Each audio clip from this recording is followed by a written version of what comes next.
Welcome back. I think this will be the last video in the How to Google Classroom series for now, until someone either gives me a great idea, a suggestion, or a question for another video that might be good. But I realized I hadn't really talked to you about all the other types of classwork that you can add in Google Classroom. We did a basic assignment, but we haven't talked about quiz assignments, questions. We haven't really talked about materials, and we haven't talked about reuse post. Let's just go in order. If I make a quiz assignment, notice it automatically creates a blank quiz in Google Forms, which is really nice. It has this nice toggle switch, which didn't used to be there. That's pretty new, where it will automatically import the grades into your Google Classroom gradebook. And then it has this locked mode on Chromebooks. And this is a really nice feature because what it does is when a student opens the quiz, it will lock them on that screen and they won't be able to go to any other web browser windows or anything until they've finished the quiz. However, this only works on school-managed Chromebooks. Students' personal Chromebooks or personal laptops won't work with this feature. They have to be using one of the Woods Charter-owned and managed Chromebooks.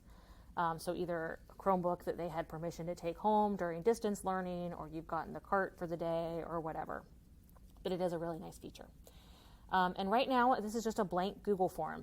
I'm going to call it, quiz 1. I'm going to leave the instructions off, and, I haven't made a quiz category, but I could give it a category there, and I could give it some points, and I'm obviously going to give it a due date, because everything always gets a due date, right? And I'll give it a topic, just for fun. And then I can open this quiz, and I can edit. Oh, and actually it says since locked mode is on, only respondents using managed Chromebooks can even open the quiz. I actually didn't realize that if you had locked mode on, a student who was not on a managed Chromebook couldn't even open it. But I guess that's good. So I have blank quiz. I can add whatever my questions are. You can set up a quiz this way directly through Google Forms as well, and it works exactly the same. But I answer a question, and then I can put some answer choices in, and then I can click answer key and tell it what the right answer choice was and how many points it should be worth.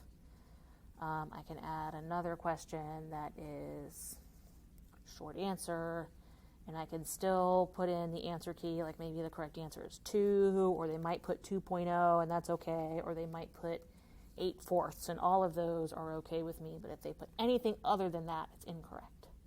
And I can even leave some answer feedback. Like I can say, are you sure you carried the 1? Right, because I know that's a common mistake on this type of question. I hit save, make that 2 points as well. All right, so I have my quiz set up, done. There's my quiz. Here it is. It still says blank quiz here. Even if I come over here and give this a name, like I'm going to call it quiz 1. It's going to take a minute for it to transfer over in here, but it will. You don't have to change that. Just trust. It will update. And I'm going to hit assign. And there it is. And I would switch over to Cowboy and show you what it looks like on his end, except Cowboy, I'm not using a school-managed Chromebook.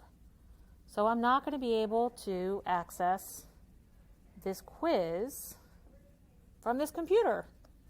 So there you go, because locked mode was on. And then in my teacher drive, you can see that I have the quiz there. If I open the quiz, just like with every other Google form, I could create a spreadsheet of responses to if I wanted to, or I could just let it be its thing and import to Google Classroom. So that's quizzes. I think I'll go ahead and break out question types as a separate video so that I don't make this one too long.